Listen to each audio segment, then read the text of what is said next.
मैं उमेश चंद्र मिश्र आप सभी का संस्कृत मनोरमा चैनल में हार्दिक स्वागत करता हूँ। शाश्वती भाग 2 कक्षा द्वादश षष्ठः पाठः सूक्ति सुधा। सूक्ति सुधा पाठ के 11वें श्लोक के बारे में मैं आज बताऊंगा।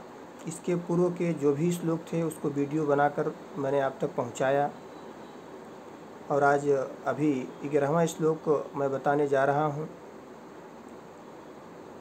लेकिन इसके पूर्व एक बार पुनः सूक्ति सुधा का शाब्दिक अर्थ क्या है उसको जान लेना आवश्यक है।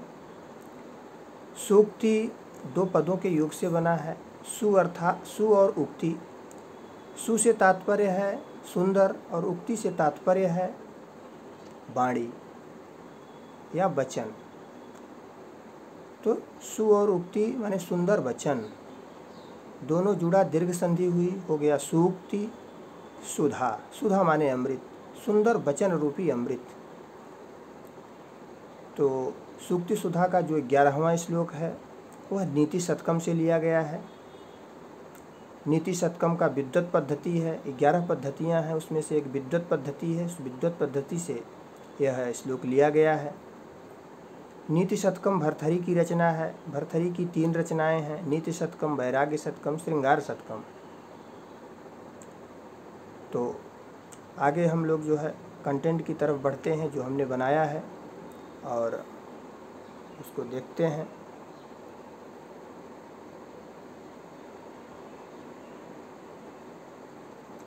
श्लोक संख्या जो है वह 11 है। श्लोक संख्या 11 श्लोक है। सस्वर वाचन इसका हम करते हैं।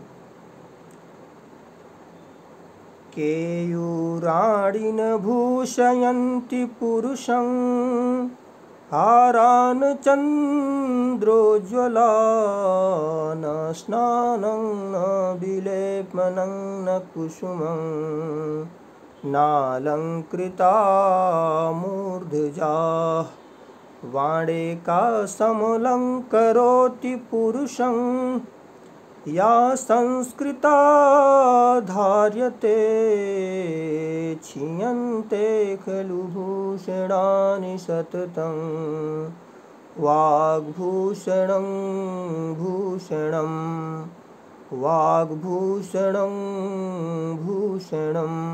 शार्दूल विक्रीडित छंद है। इस छंद में 19 वर्ण होते हैं, 12 और 7 वर्णों पर यति होती है।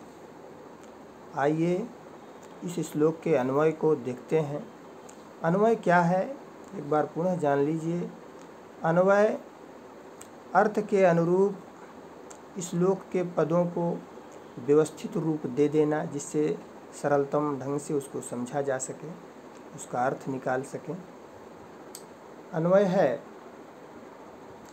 न केयूराणि न चंद्रोज्ज्वला हाराः न स्नानं न विलेपनं न कुसुमं न अलंकृताः मूर्धजा पुरुषं भूषयन्ति या संस्कृता धार्यते सा एका पुरुषं समलंकरोति अखिल भूषणानि क्षीयन्ते वाग्भूषणं सततं भूषणम्। अर्थात न केयूराणि।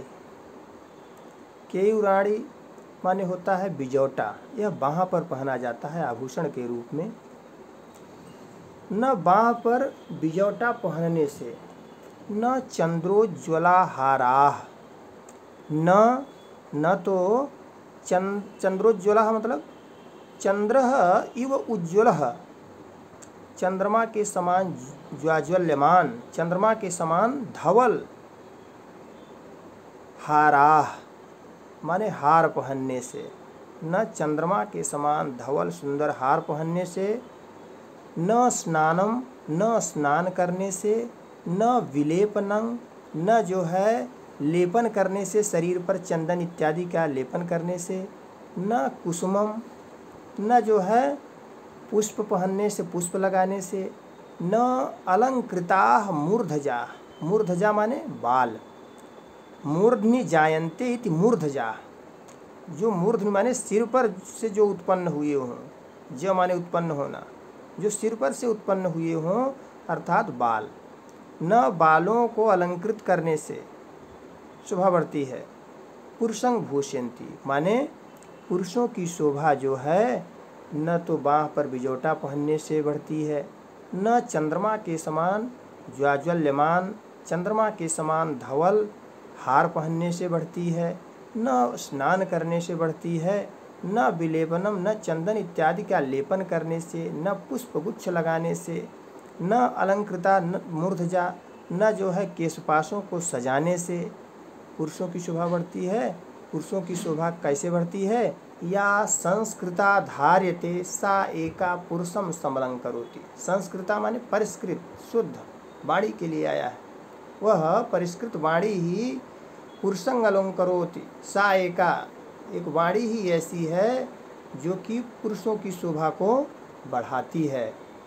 अखिल भूषणानि क्षीयन्ते। अखिल भूषणान, अखिल माने संपूर्ण, पूरा। अखिलानि भूषणानि, भूषण माने यहाँ पर गहना।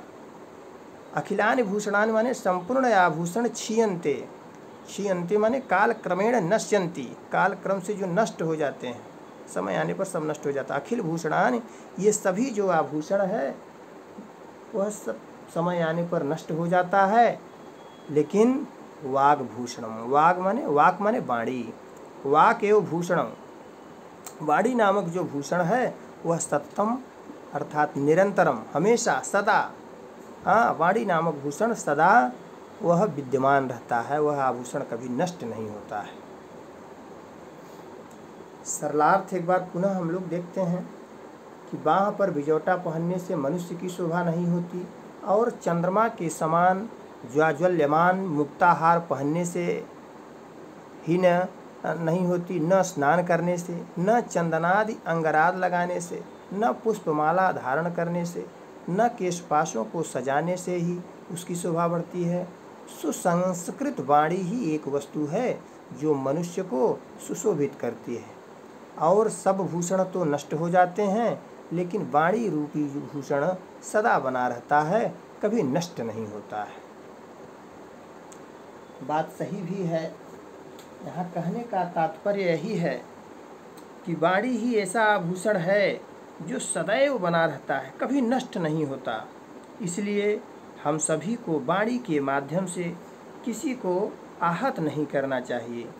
कबीर दास ने भी कहा है कि ऐसी वाणी बोलिए मन का आपा खोए, औरन को शीतल करे आपहु शीतल होए। मान और अहंकार का त्याग कर ऐसी वाणी से हम ऐसी वाणी में बात करें कि दूसरों के साथ साथ स्वयं को भी प्रसन्नता मिले, स्वयं भी प्रसन्न रहें। और भी आया है कि सत्यम ब्रूयात प्रियम ब्रूयात न ब्रूयात सत्यं प्रियम प्रियं च नानृतं ब्रूयात एष धर्मः सनातनः। सत्य बोलना चाहिए, प्रिय बोलना चाहिए, लेकिन कठोर वचन अकारण नहीं बोलना चाहिए। और भी है कि प्रिय वाक्य प्रदानेन सर्वे तुष्यन्ति जन्तुः तस्मात् तदेव वक्तव्यम वचने का दरिद्रता। यदि प्रिय वाक्य बोलने से सभी लोग संतुष्ट हो जाते हैं तो वाणी में कैसी दरिद्रता, वाणी में क्यों दरिद्रता हम करें, अनावश्यक किसी को आहत क्यों करें। इसका सार यही है कि हम लोगों को ऐसी भाषा का, ऐसी वाणी का प्रयोग करना चाहिए कि हमारे सामने वाला हमारी वाणी के कारण वह आहत न हो। शब्दार्थ देखते हैं। केयूराणी, केयूराणी होगा, थोड़ा सा मिस्टेक, बाजू बंद होता है। चंद्रोज्ज्वला माने चंद्रमा के समान धवल, चंद्रयुः उज्ज्वला। मूर्धजा बाल, मूर्धजायन्ते इति मूर्धजा। परिष्कृत